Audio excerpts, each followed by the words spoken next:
right, give me a moment. Right now, I There gotta we are. put Now we're this thing. official. There we go. So, sir, tell us, because others will be looking at this, your name, what's your current role in what presbytery, and what was your role in the merger process? Okay, so hi, I'm Jeremy Campbell. I'm the organizing co-leader and stated clerk of the Presbytery of Northeast New Jersey, which means I'm the stated clerk on the primary staff for COM, CPM, and nominating up there. Prior to the merger, which was in March of 2021, merger is kind of the wrong word. We tend to say realignment. But because what happened in New Jersey was we had 7 presbyteries and we realigned them into 4. So we don't have any case where 2 former things became 1 new thing. It's all varying degrees of pieces and parts. So like mine is made up of 3. 1 complete presbytery, 1 almost complete presbytery, and about half of a third one. So, but prior to that, I was serving the Presbytery of Elizabeth and the Presbytery of Newton as their stated clerk, which together was a full-time. It was 3/4 time in the one and quarter time in the other. And so together it was sort of a full-time job. There was a third part to that question. I think you got it. Name, current Okay. role in the Oh, name. That presbytery. was it. I did it first. Got it. You did. Yep, you took care of that. Thanks, Jeremy.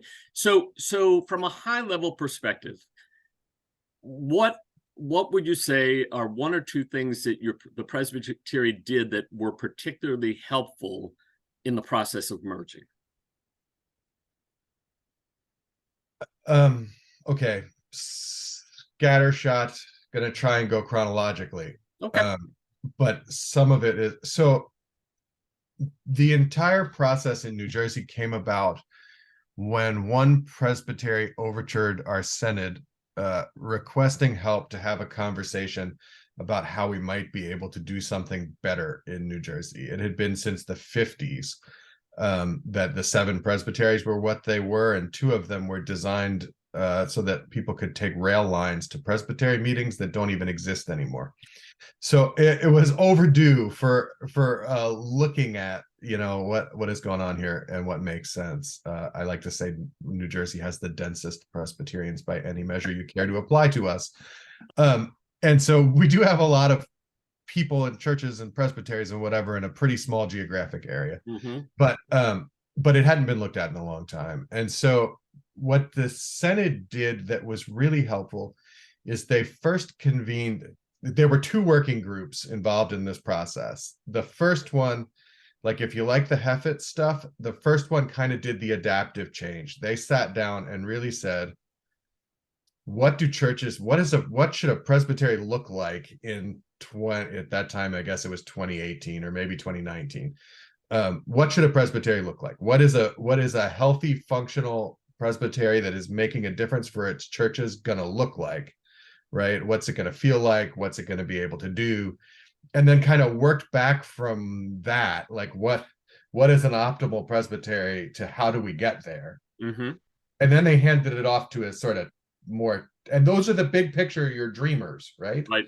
The people who are looking at big picture, theological stuff, relational stuff, big picture. And then we handed it off to the more technical working group. Like once everybody was on board with this is what we're trying to build, and all 7 presbyteries voted on that, then a second group got together to go, okay, how are we going to build it? And they got into the nitty gritty of what do we do about investments? What do we do about which church is going where? What do we do? All the technical type of aspects. And so A, I think separating that work was helpful. And B, I think a thing that the first group did that was really helpful was they framed it the necessity and the urgency around ministry and mission and serving better. So it was not the conversation didn't become about scarcity. We don't have enough people, we don't have enough money, we don't have enough whatever. Right. It kept it in. We can better engage our ministry and mission if we build this. Okay. Which I think was helpful. The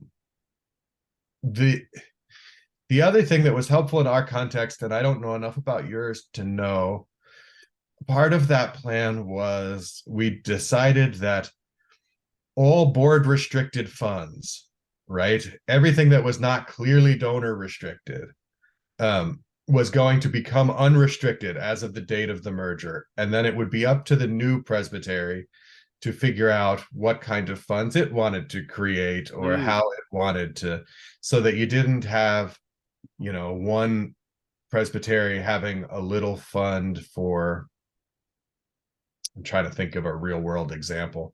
Elizabeth Presbytery had this immigration emergency fund, which made sense actually for us because we had a deacon snatched by ICE while dropping off his daughter at school one day. And so anyway, we had this little tiny, it had maybe $23,000 in it, fund that was restricted for that, but it was a board restricted fund. And Elizabeth Presbytery went to 3 of the new current presbyteries. It got really divided up. So where does that go? And do they even have immigration issues and need this little fund, right? Better to leave it to the new presbytery to determine what its needs might. So the more freedom you can give the new structure to create what it needs, rather than impose upon it needs that are representative of the old way of being. In like the broadest sense, even like committee structure and stuff. Just because you always had one doesn't mean, like, you don't have to take everything both presbyteries had and put them into the new one. Like, go, okay, wait, what do we really need? That sort of stewardship of people resources instead of stewardship of financial ones. But what do we really need to make our vision go? So the more freedom for that, the better. Okay. 1 or 2 significant challenges. What were the big hurdles in merging? So my guess is you will never be able to get these, even like I can tell you what some of ours were, and I will, but they are not going to be what you thought they were. Like we had 7 months trying to do a hostile takeover of the Cablevision account that was providing internet to one of the offices so that we could cancel the service. It was like absurd. All these there are myriad little tiny details that will exert themselves at the most unsuspected times and be very annoying.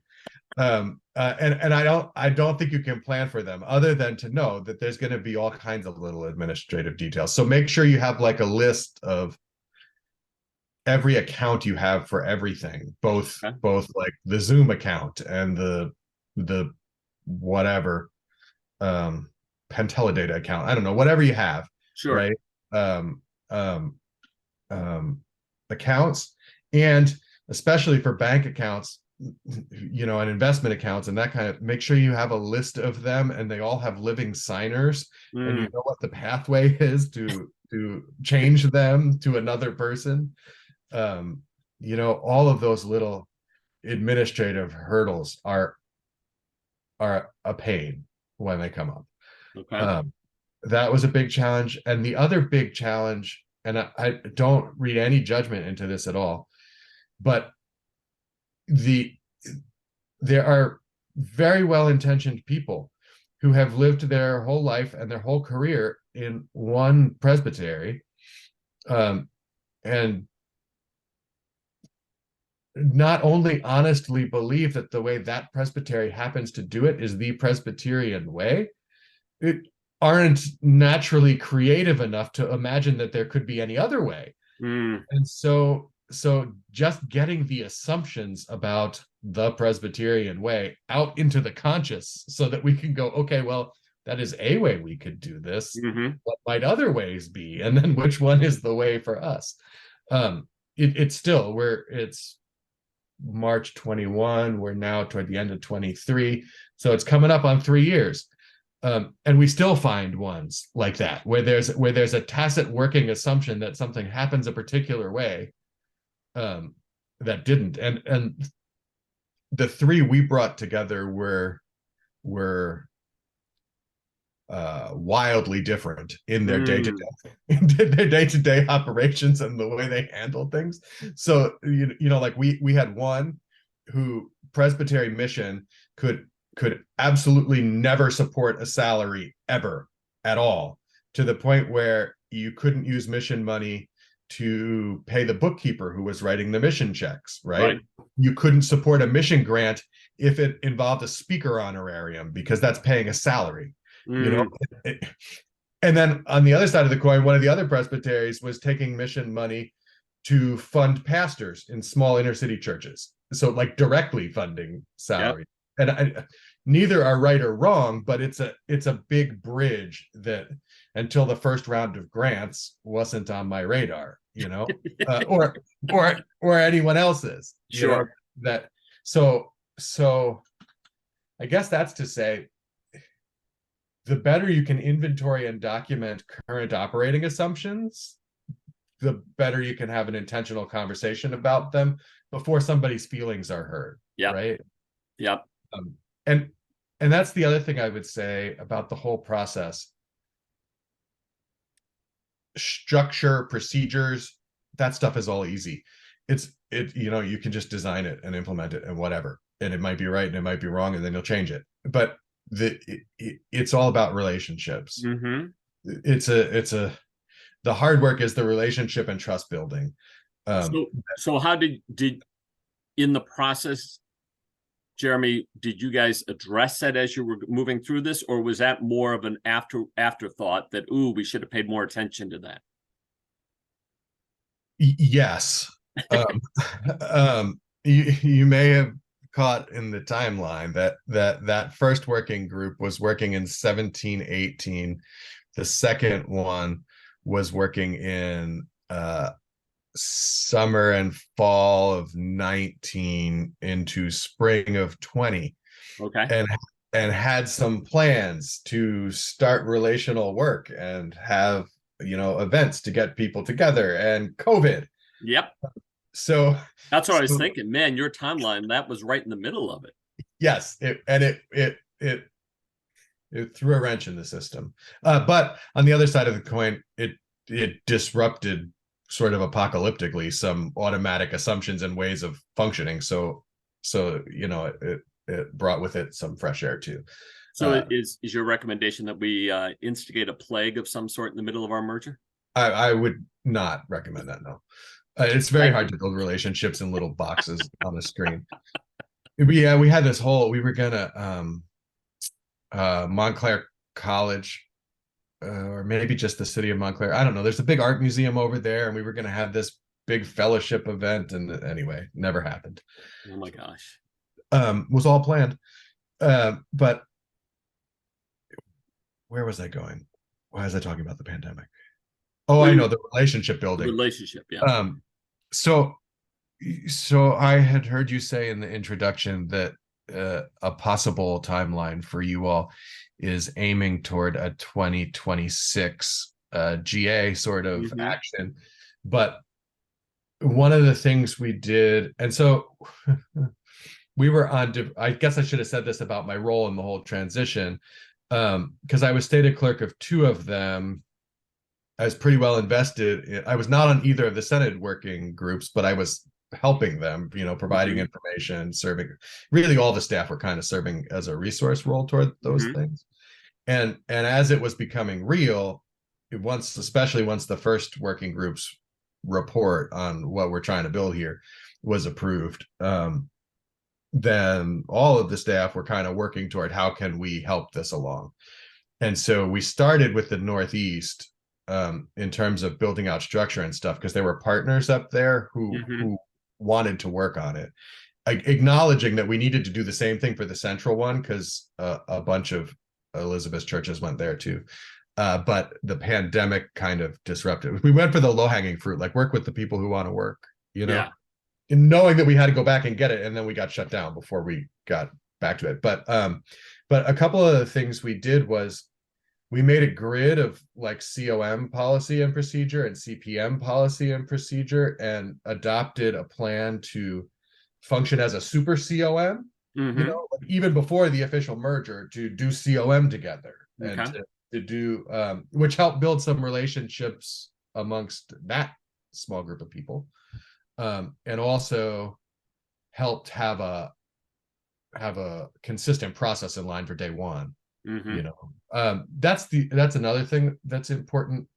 and I don't know how divergent the standard operating practices around COM are, or like we had a couple of ACs responding to different things at the time when we started working with churches getting ready to close, or working with churches that had other sort of conflicts and the things that you use ACs for. Okay. But I would encourage you not to disrupt any process that is already running along, like any temporary pastoral relationships that currently exist, or any ACs that were formed under it. Let them complete their work under the rules of the game that they began it under, because changing that midstream is just going to make a lot of hard feelings. So let me jump off of that, because you're getting close to one of the big questions that we have as we've mapped out thinking about what needs to happen is, how the heck are we going to make all that happen? Oh, and at the same time, keep the work of the presbytery going. Yes. Any helpful tips, insights, thoughts? Well, and that's why I say everything is slower than I thought. Because on the one hand, I would like to be doing all this relational and visioning work. And on the other hand, I have 98 churches that need their presbytery, like for all of the things that a presbytery needs ongoing. So how we tried to handle it, and I would say it has worked out okay for us. If anything, it's a little too comfortable for the churches, and it's demotivating their mission and visioning work. But we developed a temporary structure to say, look, this is going to be our temporary structure. This is how COM is going to work. CPM is going to work. This is how, grants and community ministries are going to work. And we understand it's going to be temporary. We thought it was going to be a year or two. It's already been 3, but, so that there is a communicated structure that people can understand, so they know how they interface it for their current needs. And we have a vision team working on, I think they're going to do an appreciative inquiry process to try and develop the longer term solution. So we've been really consistent and over communicated. All of this stuff is temporary while we figure it out. This is how we're doing it right now. It is not setting a precedent forever. So I think that makes a lot of sense. I think one of the concerns we have is, with limited human resources, people available.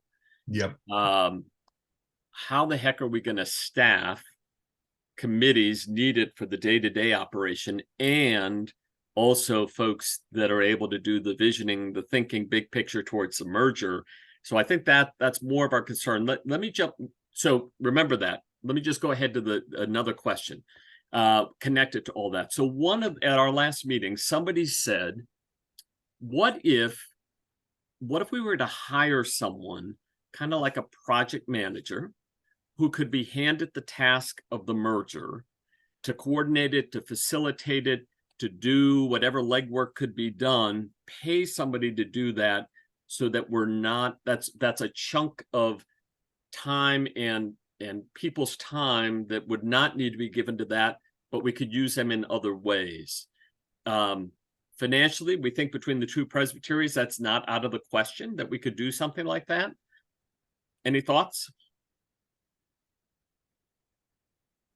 That sounds like a reasonable plan. I will say, and well,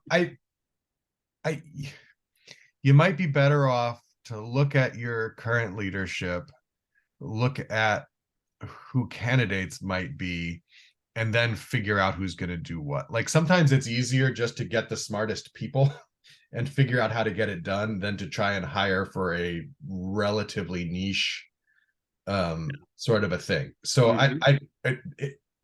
my hesitation is it might be looking for a little bit of a unicorn. But that said, it does make sense to have, and we tried to do this a little, it didn't work out, but not because of a flaw with the idea, just because of practical things, right? We tried to have it, my other co-leader happens to also be named Steve, but we tried to have it where Jeremy's going to run the presbytery that is, and Steve is going to build the one that is emerging, which is how sort of I ended up with the COM and CPM, like the practical must do type of things. Right. And we still kind of think a little about dividing our work that way. Like he's primarily responsible for the visioning thing.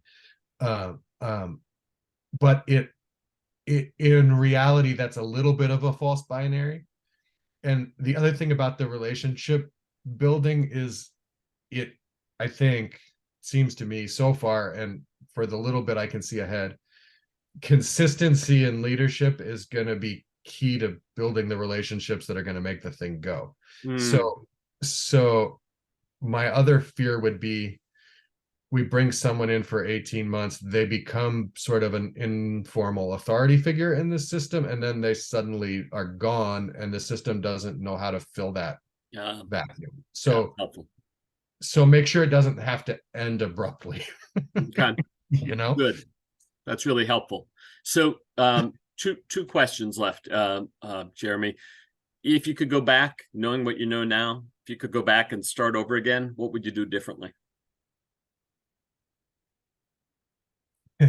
Everything. And on the other hand, nothing, because it'd be a totally different process. Sure. And I'm happy enough with where we are, even though I thought it'd be a little further. So, and I don't know how you translate this into your situation. What we got backed into, we're stuck in an office lease in one of the presbyteries that's Mm, absurdly expensive. It's like $70,000 a year. wow. It's the nicest office I've ever had, except maybe that one in First Allentown. Of course.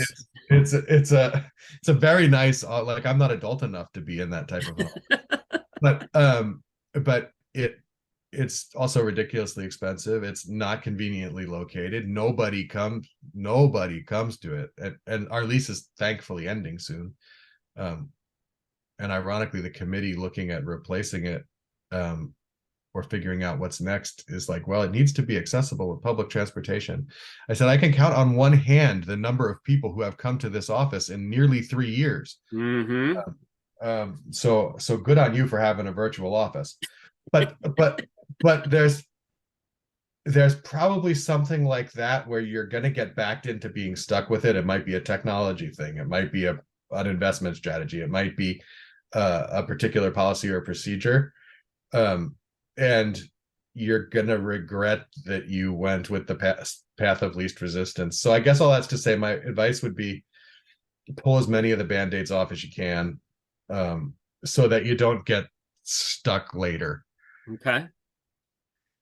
Anything else that you feel would be important for us to hear or know? And we do have your number. We know where to find you. Yeah, you know where to find me. I'm pretty easy to find, today's confusion notwithstanding. I would say anything you can do to keep the conversation about possibility and increasing ministry and mission and better serving the churches Mm-hmm. is really good modeling of working from a theological and missional center, Mm-hmm. and not allowing a scarcity mindset to creep in. And it's one thing for the presbytery, but the better we can model that for our churches who are having very much similar Sure. conversations about their future, and what's Yeah. sustainable and what isn't, the better we can model approaching that from a healthy place, the better we'll be serving our congregations by the way they see us frame the discussion. So what you don't know is in this conversation, Jeremy, a bunch of things that you've said affirm things we've already done in this process. So that's really helpful to hear that. I appreciate, I think one of the big takeaways is, create your plans, but it's going to go slower than you think. Yep. And obviously there's going to be surprises along the way. And you just got to know that that's going to happen. Good. That's And hold your plans loosely, like uh-huh. and like Landon Whitsitt used to always talk about, and I think he got it from some business person somewhere, but like, fail fast, fail often, fail forward, right? It's all data and learning. So Yes. so all the things that don't go well, that's okay. Just learn from them, and then their progress. Great. All right. Hugely helpful. I really appreciate it. I'm going to stop the recording, but I have another question for you. Thanks, Okay, cool. Jeremy. And I've got one for you. Okay, good.